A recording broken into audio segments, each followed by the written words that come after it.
रतनपुर गांव के बस अड्डे पर एक बस एक आदमी को उतार कर आगे बढ़ती है। वो सूरज था, जिसका शहर से रतनपुर गांव में तबादला हुआ था। थोड़ा इधर उधर देखने के बाद वो गांव के चौपाल की तरफ बढ़ा। ठंड की पहली बारिश का मौसम था। सूरज चौपाल के पास आता है, जहां गांव के रामलाल काका और कुछ गांव वाले बैठे थे।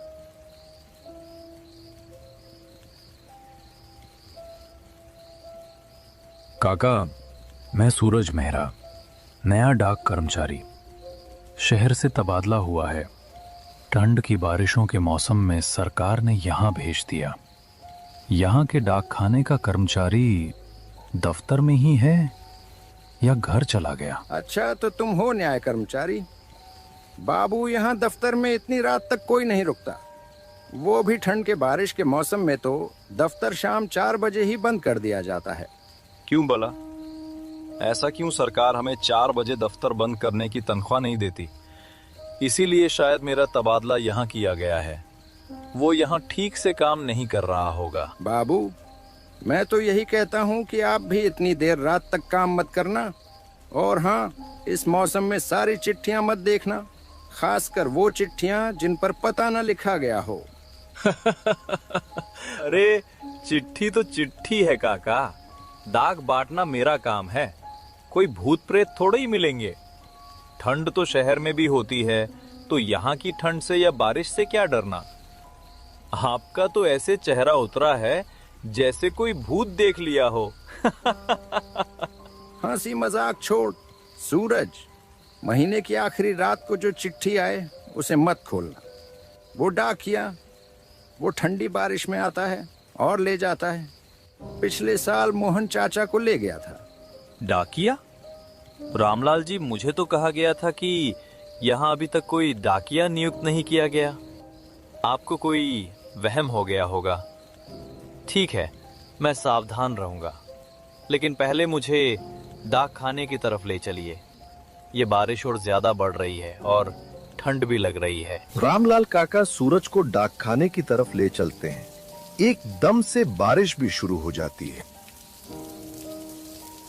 थोड़ा दूर चलने के बाद वो डाक खाने के पास पहुंच जाते हैं। रामलाल काका सूरज को डाक खाने तक पहुंचाकर वापस चले जाते हैं। हेलो, कौन है? मुझे आने में रात हो गई। सारे कर्मचारी चले गए होंगे, पर तुम कौन हो? साहब, मैं कमलू हूँ, यहाँ का सफाई कर्मचारी। मेरा घर यहाँ से बहुत दूर है, इसीलिए बारिश के दिनों में मैं यहीं रात रुक जाता हूँ। अच्छा कमलू, मैं सूरज, यहाँ आज ही तबादला हुआ है मेरा। चलो मुझे दफ्तर का चिट्ठियों वाला कमरा दिखाओ।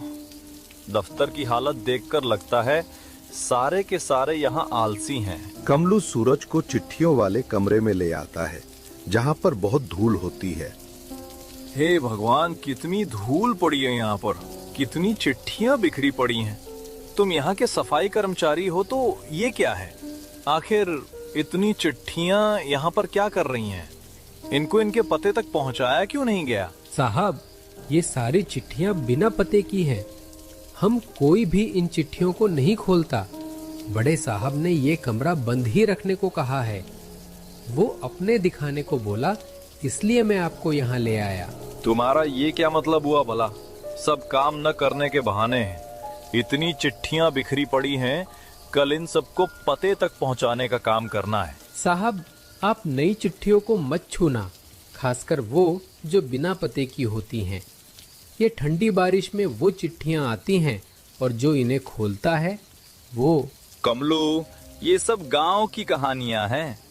चिट्ठी बिना पते की हो तो क्या, कोई ना कोई तो भेजता होगा। मेरे सामने काम न करने के बहाने नहीं देने। हम काम करने की तनख्वाह लेते हैं, बहाने मारने की नहीं। नहीं साहब, वो डाकिया बेचता है। पिछले साल मोहन चाचा ने ऐसी चिट्ठी खोली थी। ठंडी बारिश की रात थी। अगली सुबह वो चौपाल पर पड़ा था। चेहरे पर ऐसी मुस्कान थी जैसे कोई भयानक सपना देख लिया हो। उसके बाद से वो कभी भी उठा। क्या हुआ मोहन चाचा को? बोलना कमलू। और ये डाकिया कौन है? कोई गांव का आदमी तो नहीं जो मजाक करता हो? कोई आदमी नहीं साहब, छलावा है। दिखने में इंसानी चेहरा और लाल आंखें। वो ठंडी हवा में आता है और ले जाता है। आप चिट्ठी मत खोलना साहब। कमलू बाहर आकर सूरज को गांव की बातें बता ही रहा होता है कि तभी बाहर से किसी के आने की आवाज आती है। तभी गांव की लड़की माया वहां आती है। वो खड़ी होकर गांव में आए अजनबी को देखती है। कमलू भैया, ये कौन है? वो भी हमारे गांव के डाकखाने में। बाहर बारिश ज्यादा हो रही थी और मैं घर की ओर जा रही थी, तो मैंने सोचा थोड़ी देर यहाँ रुक जाऊं। बारिश थोड़ी हल्की होने पर घर चली जाऊंगी। अरे माया, ये सूरज बाबू हैं। हमारे गांव ने तबादला हुआ है इनका। आज ही पहुँचे ये। यही डाकखाने के मुखिया हैं अब। माफ करना बाबू, मैंने पहचाना नहीं। बाहर बारिश बहुत तेज है, ठंड भी बहुत हो रही है। अगर कोई आपत्ति न हो तो क्या थोड़ी देर के लिए मैं यहाँ रुक सकती हूँ? डाकिया आ जाएगा, इसलिए डर लग रहा है। हाँ हाँ माया जी, वैसे भी ठंड में बारिश में भीगने से बीमार हो जाओगे। आप बैठिए और मुझे ये डाकिये के बारे में बताएं। जब से यहाँ आया हूँ इस डाकिया के बारे में ही सुन रहा हूँ। कमलू, वहाँ से स्टूल उठा के ले आ। तुम दोनों भी बैठ जाओ। यहाँ की चिट्ठियाँ बस कागज नहीं होती। कुछ चिट्ठियाँ आपके अंदर का डर जगा देती हैं। मेरे चचेरे भाई ने ऐसी ही एक चिट्ठी पढ़ी थी। ठंडी रात थी, बारिश हो रही थी। फिर क्या हुआ? तुम भी कमलू जैसी बातें कर रही हो। बताओ ना माया, ये डाकखाने की कहानियाँ क्या हैं? और ये डाकिये के बारे में सब क्या क्या बोलते हैं? ये डाकिया है कौन? मेरा भाई रमेश। उसने बिना पते वाली चिट्ठी खोली और अगली सुबह चौपाल पर वो चला गया। चेहरे पर मुस्कान थी। वो डाकिया उसे अपने साथ ले गया। ठीक है बाबू, बारिश हट गई है, मैं अब घर जाऊं। आप बस चिट्ठियां मत खोलना, डाकिया आ गया तो नहीं बच पाओगे। अरे पता नहीं तुम सब लोग ये अंधविश्वास से कब बाहर आओगे। चलो छोड़ो, तुम घर जाओ। माया, इससे पहले फिर से बारिश शुरू हो जाए। ये बोलकर माया वहां से चली जाती है।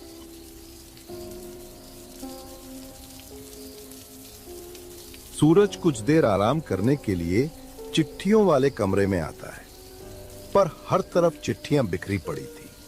उसको बैठने या लेटने के लिए कोई जगह ही नहीं दिख रही थी। तभी उसका ध्यान एक चिट्ठी पर जाता है जो अलग से पड़ी हुई थी। सूरज उसे खोल कर पढ़ता है तो उस पर लिखा होता है, तुम्हारी माँ तुमको छोड़कर नहीं गई, उसके साथ हादसा हुआ। जानना चाहते हो तो मेरे पास आओ। वो चिट्ठी पढ़ने के बाद सूरज का मुंह घबराहट से खुले का खुला ही रह जाता है। कमलू, ओ कमलू, इधर आ। ये चिट्ठी ये किसने लिखी है? ये चिट्ठी तो मेरे लिए लिखी हुई है। ये कोई मजाक तो नहीं? इधर आओ कमलू, इस कमरे में। कमलू भागकर सूरज के पास आता है। क्या हुआ बाबू? आप क्यों घबरा गए? क्या बात हो गई? कमलू, यहाँ ये चिट्ठी जैसे ये मेरे लिए लिखी गई हो। इसमें मेरे बचपन की बात कैसे लिखी गई? मेरे बचपन के बारे में तो यहाँ पर किसी को नहीं पता। कहीं ये मेरा वहम तो नहीं है?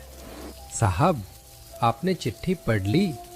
मैंने आपको मन किया था कि ये चिट्ठियों को मत पढ़ना। अब हो गया। डाकिया आएगा, वो आपके डर को जानता है। ठंडी हवा में उसकी मुस्कान दिखेगी। मेरा डर ये उसको कैसे पता चला? मैं तो इस गांव में पहली बार आया हूँ। मेरे बारे में उसको कैसे पता? अब मैं क्या करूं? इसका कोई समाधान है? बताओ कमलू, मुझे अब क्या करना चाहिए? साहब, इसका समाधान तो रामलाल काका ही बता सकते हैं। हमें उनके घर जाना होगा। वो ही है जो इसका रहस्य जानते हैं। हमें ज्यादा देर नहीं करनी चाहिए, वहाँ उनके पास जाकर करनी चाहिए। वो दोनों वहां से निकलकर रामलाल काका के पास जाते हैं। रामलाल काका, काका दरवाजा खोलो। मैं कमलू। काका जल्दी आइए, दरवाजा खोलिए, मुसीबत आन पड़ी है। अरे हाँ कमलू, बोलो भाई, क्या बात हुई? कौन सी मुसीबत आ पड़ी जो इतनी रात को, वो भी इस मूसलाधार बरसात में यहाँ चले आए? सब ठीक ठाक तो है ना? चेहरा तो बड़ा घबराया सा लग रहा है तुम्हारा। काका वो बात ये है कि सूरज बाबू ने चिट्ठी पढ़ ली और उस चिट्ठी में उनके बारे में लिखा है। अब क्या करे काका? तुमने वो बिना पते वाली चिट्ठी क्यों पढ़ ली रे? मैंने साफ मना किया था तुझे उस पर हाथ तक मत लगाना। अब तूने बला को खुद बुला लिया है। सुना है जब कोई ऐसी चिट्ठी पढ़ लेता है तो रात में डाकिया खुद आता है और उसे अपने साथ ले जाता है। काका मुझे तो ये समझ नहीं आ रहा कि मेरा अतीत जो यहाँ किसी को नहीं पता, मेरी माँ के बारे में, उसको कैसे पता चला? और मैं तो आज ही इस गांव में आया, मेरे लिए चिट्ठी कहाँ से आ गई? तू भले ही उसके लिए अनजान हो, पर वो डाकिया तेरे अतीत को अच्छी तरह जानता है। तेरी जो छुपी हुई गलतियां और डर हैं, वो सब उसके रिकॉर्ड में दर्ज हैं। और जब वो तेरे डर को पहचान लेता है तो वही डर उसे और भी ताकतवर बना देता है। अगर उसने तुझे निशाना बना लिया तो यहाँ से बचकर निकलना इतना आसान नहीं रहेगा। अब आप ही बताइए काका, मैं क्या करूं? क्या अब डाकिया मुझे भी ले जाएगा? क्या मेरे साथ भी अब वही होगा जो सबके साथ हुआ? तेरे लिए एक रास्ता बचा है। तू पीपल के पेड़ के नीचे बैठकर ठंडी बरसात में उसका इंतजार करेगा। वहीं उसे माफी और मुक्ति दिलाने की तैयारी करेगा, अपनी हिम्मत और सच्चाई से। अगर तू सच्चाई से उसकी आत्मा को शांत करवा दिया तो वही इस गांव को भी माफ कर देगा, वरना ये सिलसिला कभी खत्म नहीं होगा और वही डाकिया फिर लौट कर आया।